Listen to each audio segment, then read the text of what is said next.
आपण पाहत आहात live Maharashtra police times. Solapur जिल्हा सोलापूर येथे पोलीस व CRPF यांच्या वतीने शांतता कमिटीची बैठक आयोजित केली होती। त्यामध्ये रेल्वे प्रवासी संघटनेचे राजाभाऊ जाधव, भीमसेनेचे मिलिंद प्रक्षाळे नाना, त्याचबरोबर विजय आणि ऑल इंडिया समता सैनिक दलाचे महाराष्ट्र उपाध्यक्ष वैशालीबाई, जिल्हाध्यक्ष प्राचार्य श्री गायकवाड, त्याचबरोबर लोहमार्ग पोलीस स्टेशनचे पोलीस निरीक्षक संतोष गायकवाड, रेल्वे प्रशासनाचे TC विभागाचे गुप्ता साहेब, CRPFचे उपेंद्रजी साहेब उपस्थित होते। त्यावेळी स्पेशल रेल्वे डॉक्टर बाबासाहेब आंबेडकरांच्या महापरिनिर्वाण दिनानिमित्त जाणारी गाडी 1 नंबर प्लॅटफॉर्मवर लावा आणि भीम अनुयायींना मेडिकलच्या सुविधा द्या आणि भीम सैनिकांना आपल्याकडून संरक्षण द्या, अशा पद्धतीची माहिती त्या प्रसंगी बरेच असे प्रकार घडलेले आहेत। काही लोक असे पण आहेत सर की सकाळी 6 ला सुद्धा काही जाणारे लोक आहेत। तर असा जो प्रकार आहे की तुमच्या जेवढे ह्या रिजन मध्ये येणारे जेवढे आहेत तेवढ्या सगळ्या TCंना आणि तिथल्या प्रशासनाला सांगून ठेवा तुम्ही की एकाही माणसाला अडवायचं नाही, त्याला जाब विचारायचं नाही का। ते फक्त 4 दिवस आहे, 5, 6, 7 3 दिवस फक्त तुम्हाला, आणि 3 दिवसामध्ये तुम्ही कोऑपरेट करणं गरजेचं आहे।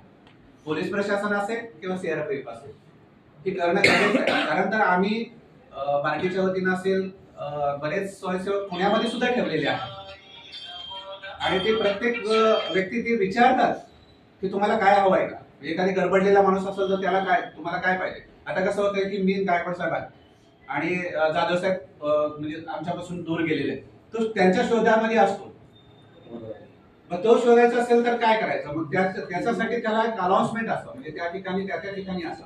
आता इथं कसं होतंय की तुमच्याकडे सेपरेट एक प्रणाली लावा, माईकची सेपरेट प्रणाली लावा, काही स्वयंसेवक तुमचे पण ठेवा, असे ठेवा।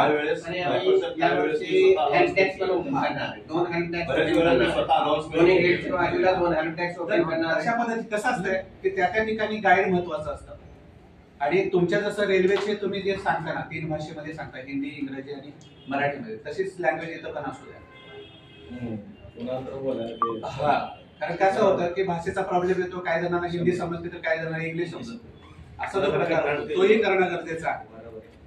आणि तशा ठिकाणी विशेष सांगायचं म्हणजे आपल्या इकडे येणारे जे अनुयायी आहेत ते सगळे कसे असतात की ग्रुपने येत असतात आणि ती स्वतः असे काही वाईट मार्गाला जाण्यासारखे लोक नाही आहेत। कारण हे बाबासाहेबांच्या आता तो होता तो काळ तसा अगोदर, पण तो आता राहिलेला नाही साहेब, कारण पूर्ण सुशिक्षित आहे। हा, तर आता तसा काही प्रकार घडण्यासारखा नाहीच आहे, कारण प्रशासनानं गाडी सोडलेलीच आहे। तर मला काय म्हणायचं आहे की काही अवधार गाडीमध्ये जर काही आमच्या अनुयायी जर गेलेच तर TC प्रशासनाला तुम्ही सांगून ठेवा की बाबा तू असं या ठिकाणी जात असेल तर तू सुरक्षित जा। 5 तारीख ते 10 तारखेपर्यंत कुठलाही तिकीट चेकिंग स्टाफ किल्ल्या लावलेला कुणालाही विचारत नाही। हा माझा अनुभव आहे। पूर्वी 2 तारखेपासून ते 10 तारखेपर्यंत होतं, कारण 2 तारखेला 3 तारखेला खेडेगावचे लोक जात होते, 4 तारखेला तर असा माप असत होता की प्लॅटफॉर्मवर कुठल्या रेल्वे स्टाफला सुद्धा पाय ठेवायला जागाच होत नव्हती। सध्या ती परिस्थिती नाहीये।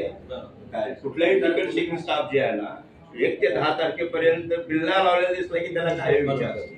तर तशा पद्धतीची तुम्ही सपोर्ट जर असेल, जसे दरवर्षी तुम्ही सपोर्ट करताय, यावर्षी जेवढे काय करते आपले ते दरवर्षी तुम्ही लावताय आमच्या बरोबर, आणि कोणाला कुठे बसवायचे कसं बसवायचे बरोबर करतात। यावर्षी पण तुम्ही आम्हाला पाहा, आम्ही स्टेशनवरती येतो, आम्ही दरवर्षी आम्ही येऊन सांगतो तुम्ही काय काही करू नका। आता मला सांगा, ह्या म्हणजे 2006च्या नंतर झालंय का काय? नाही। तरी कसं 2006ला प्रशासनानं आडमुठी भूमिका घेतली रेल्वे प्रशासनाने, म्हणून ते रेल्वेत नाही बाहेर झाला।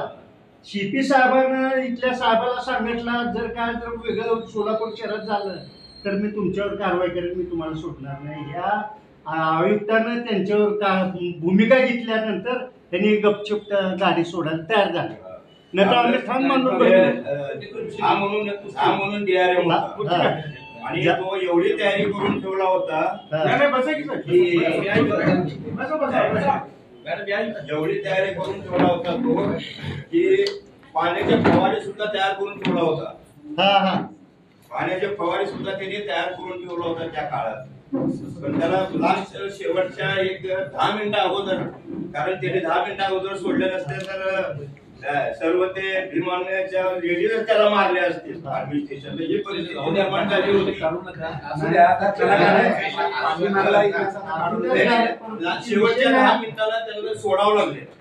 सोडले शेवटच्या 10 मिनिटाला. आता कसं पोलिसाची सगळ्याची समन्वय वाढल्यामुळं ज्याला कुठं काय झालं त्या त्या भागामध्ये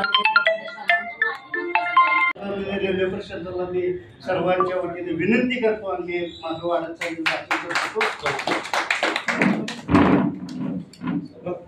सगळ्याला सर्वप्रथम महापुरुषांना मी अभिवादन करतो. आज आपल्या मुंबईला जो चैत्यभूमीचा जो कार्यक्रम आहे, गेल्या वर्षी ज्या पद्धतीने झाला त्या पद्धतीनेच होणं आवश्यक आहे. पण मला सांगायचं एवढंच आहे की आता राजाभाऊनं म्हटल्याप्रमाणे प्रत्येक ह्याच्यावरती प्लॅटफॉर्मवरती पहिल्या प्लॅटफॉर्मवरती गाडी राहणारच आहे. तर ज्यावेळेस तिथून एखादी जात असताना व्हायरस असल्यामुळे तुमचे रेल्वेचं प्रशासन आहेच, तर तिथले काही लोक आहेत. पण मला अजून एक विषय सांगायचा आहे की तुम्हाला एक सपोर्टिंग म्हणून रेल्वे प्रशासनामधले काही लोक आहेत, ती सुद्धा एक स्वयंसेवक म्हणून ठेवावी. आणि ती स्वयंसेवक म्हणून जर असेल तर एखादी माणूस घाईमध्ये जातो, रेल्वे जाती काय की म्हणून येतो आणि त्याला माहिती राहत नाही, तर ती स्वयंसेवकांना ती माहिती व्हावं. आम्ही आमच्या NGOच्या माध्यमाने हे करू. काही अजून याच्यामध्ये समाज कल्याण बार्टीचे काही लोक आहेत, तुम्ही समाज कल्याणला काही मागणी करा. तिथे संतादूत आहे, पुन्हा त्याचबरोबर हे आहे, त्यांचा स्टॉप भरपूर आहे, शाळेचा स्टॉप भरपूर आहे, त्यांना मागणी करा. 1-2 दिवसामध्ये ते देऊ शकतात. तर त्यांचे स्वयंसेवक म्हणून जर तुम्ही नेमलात तर त्या ठिकाणी ती गाईड होऊन जाईल. आता तसं जर विचार जर केला तर बार्टीनं समाज कल्याण विभागानं काही स्वयंसेवक चैत्यभूमीवरती ठेवलेले आहेत की ते मार्गदर्शन करतात की तुम्हाला काय अडचण असेल तर तिथं जावं. जर एखादी काही हे जर असेल, हॉस्पिटलचा काही प्रॉब्लेम असेल तर त्या ठिकाणी जावं. एखाद्यांना टॉयलेटची किंवा याची व्यवस्था कुठं आहे ती त्यांना सांगितलं, असं स्वयंसेवक सांगतात. किंवा तुमची व्यवस्था अशा पद्धतीने केलेली आहे ती माईकवरती सुद्धा सांगितलं जातं आणि ती स्वयंसेवक पण त्या ठिकाणी केली. आणि कसं असतं, स्वयंसेवक म्हणले की ते लगेच त्या ठिकाणी येतात आणि ते विचारतात की आता तुम्ही म्हणल्याप्रमाणे रेल्वेला ते फ्लॅग्स लावायचं नाही किंवा प्रकार आहे, तर लोकांना ते कळलं पाहिजे की ही रेल्वे खरंच याच्यामध्ये जाणार आहे की स्पेशल रेल्वे आहे की नाही. सर्वसाधारण व्यक्तीला माहीत राहत नाही. आणि आमच्याकडे जे लोक आहेत सर, विशेष सांगायचं म्हणजे खेड्यातला जास्त मॉब इथे इथं भाग हा येतो. एक तरी त्या कर्नाटक बॉर्डरवरचे लोक इथे येतात, कारण हा इथला शेजारचा भाग असल्यामुळे इथे येतात आणि त्यांचा लँग्वेजचा प्रश्न होतो. पण अजून एक असंच मला सांगायचं आहे की शासन प्रशासनामध्ये तुम्ही काम करत असताना तुम्ही सहकार्य तुमचं महत्वाचं असतं. आता साहेबांना म्हटल्यासारखं की TC वगैरे जे असतात, तर TC आता एखादी माणूस जर स्पेशल रेल्वे असताना सुद्धा चांगलं आणि प्रवास हा सुकर आणि शांततेने कसा करता येईल ह्याच्यासाठी मी गेली 4 वर्ष बघतो की गायकवाड साहेब हिरिरीनं भाग घेऊन त्यांनी हा भीमेवरचा तो प्रेम हे त्यांनी दाखवून दिलेला आहे. त्यांनी नेहमी सगळ्यात पुढे असतात, माप असतोय त्या मापाला त्यांना समजवण्याचा प्रयत्न. आणि कसं असतंय, गाडी जात असताना स्त्री असतोय, वयस्कर पुरुष असतो, ह्यांना घेऊन जायचं आहे, ह्यांना सांभाळून घेऊन जायचं, ह्यासाठी म्हणून गायकवाड साहेब नेहमी तत्पर ह्या ठिकाणी असतात. आणि त्याचबरोबर आमचे इरादे साहेब जे होते ते सुद्धा मदत करायचे. तर या ठिकाणी मला एवढं सांगायचं या ठिकाणी की प्रत्येकाने आपलं मनोगत या ठिकाणी व्यक्त करावं. कारण काय होतंय माहिती आहे का, रेल्वे प्रशासनानंतर आपल्याला विशेष ट्रेन सोडलेलेच आहे.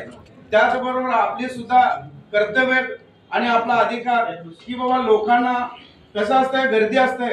आता साहेब म्हणल्यासारखं सिद्धेश्वर असतात, इतर गाड्या असतात, मग त्या गाड्यामध्ये सुद्धा आपले अनुयायी तिथं घुसायला बघतात, जायला बघतात. पण शक्य तेवढं आपण सगळ्यांनी आपण कसं माहिती का नेतृत्व करतो आपण भीमालयाचं की पोलीस प्रशासनाला आणि आपल्या सर्व ह्या सिस्टीमला मदत करण्यासाठी आपल्याला तिथं यायचं आहे. आणि तिथं महिला असतात, गरोदर असतात आणि ज्येष्ठ नागरिक असतात, ह्यांना ते सुद्धा बसलेले असतात. मग ह्यांना सगळ्यांना सामावून हा प्रवास कसा केला पाहिजे म्हणून मी स्वतः असतोय, आपले अन्वय पण असतात जे पोलीस स्टेशनला किंवा आपल्या सरकारला काय त्रास होऊ नये, सगळ्यांना अलर्टमेंट करणं, सगळ्यांना सांगणं, त्या स्पेशल बसून आम्ही पाठवतो. गेल्या काय झालं भूपेंद्र सिंह तेव्हा त्या टाइम अपना जो स्टेशन मास्टर है मीना साहब, मैं डेरा साहब को भी एक लेटर जो दिया जान बुझ के आपको तकलीफ दिया बरोबर है ना. गेल्या काय त्रास दिला आपको हिंदी में बोलतो उसने क्या, मैं 10 बार को बोला भैया जल्दी भेज दो गाड़ी. उन्होंने पहला सिद्धेश्वर जसं झालं तसं ह्यावेळेस म्हणजे स्पेशली जसं काय म्हणतात की म्हणजे वयस्कर लोकांना वगैरे त्रास होऊ नये म्हणून अनाउन्समेंट करून सुद्धा परत ट्रेन दुसरीकडे जाता कामा नये एवढी दक्षता घ्यावी एवढी अपेक्षा आहे. आणि तसंच जसं आता ह्यांनी मुद्दा मांडला तोच मुद्दा मी पण मांडणार होते की जे आता औषधाचे जे म्हणतात तसं एक 2-3 सिस्टर वगैरे उपलब्ध झाले आपल्या रेल्वे प्रशासनाचे जे आहेत त्यांच्या मार्फत एक 2-3 कारण काय सगळीकडे आता दूषित वातावरण असल्यामुळे सारखं म्हणजे थंडीचे दिवस असून सुद्धा आभाळ वगैरे आल्यामुळे सगळं दूषित वातावरण झालेलं आहे, त्यामुळे लोक फार आजारी पडतात आणि एकामुळे दुसरे मरतात. कारण की ते संसर्गजन्य हे असल्यामुळे एकामुळे दुसरे आजारी पडतात.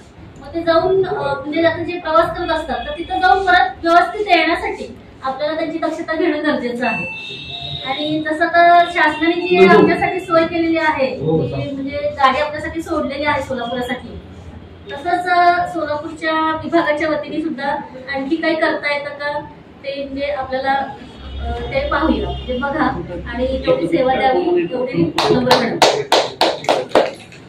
जरा अजून बोलायचं अजून कोण बोलणार आहेत का बघा. बोला तुम्ही सर आता तुम्ही फायनल बसून चालेल ना. हा, बसून. पहिल्यांदा भारतरत्न डॉक्टर बाबासाहेब आंबेडकरांना मी वंदन करतोय. नसीब आम्ही पण तुमच्यावर यावरतं पण काही काम इथं पहिला तुम्ही तुमच्या रूपाने आमचं सुद्धा मान असो. आज जमलेले सर्व बाबासाहेब आंबेडकरचे अन्वय पदाधिकारी इथं आल्याबद्दल मी खूप खूप धन्यवाद आणि आभार मानतोय. दरवर्षी मला खरंच आपल्या अन्वय सहकार मिळत आहेत. दादू आहेत, गायकवाड साहेब आहेत, ताई आहेत, गायकवाड साहेब मी असतात, किती लोक आहेत, सरकारी कर्मचारी सुद्धा आहेत. 2 मुद्दे खूप महत्वाचे आहेत. 1 नंबर गाडी आणि जबाबदारी माझी आहे. 1 नंबर लवकर वाहनाची जबाबदारी माझी आहे. त्याच्यानंतर आता प्रशांत साहेबांनी सांगितलं काही लोक जात आहेत, पण साहेब काय होतं माहितीये का आपल्या सगळ्यात आपल्या दूरदर्शन करून बसलेलं आणि आपण कोण तरी आता साहेबांनी सांगितलं 100 मध्ये 2-3 असतात. आपल्या घरातले 4 मुलं असेल तर 2 बिघडले असतात, 2 चांगले असतात, 5 पुढे दाखल रिझर्वेशनच्या डब्यात कोणतरी महिला आहे. गेल्या वेळेस तुम्हाला आठवत आहे गरोदर बाईला सुद्धा चिंचू बाहेर निघून 2 वर्षापूर्वी होते तुम्ही होते. तर असा प्रकार होऊ नये का. एक काय काम झालं म्हणजे काय 100% आपलं काम सगळं उठायला आले यार बाबासाहेब आंबेडकरच्या अनुमती असं झालं ते बाहेर जाऊन बाहेर असं आहे. तो व्यक्ती सुद्धा आम्ही या ठिकाणी करत होतो. कांबळे वगैरे रोकडे साहेब होते, जाधव साहेब होते. इथं काय झालं तरी आम्ही या ठिकाणी जातीनं हजर राहत होतो. केसेस साहेब सुद्धा या ठिकाणी होते. म्हणून कुठल्याही काय अशा पद्धतीनं आम्ही कार्यकर्त्याला आम्ही सूचना देत असतो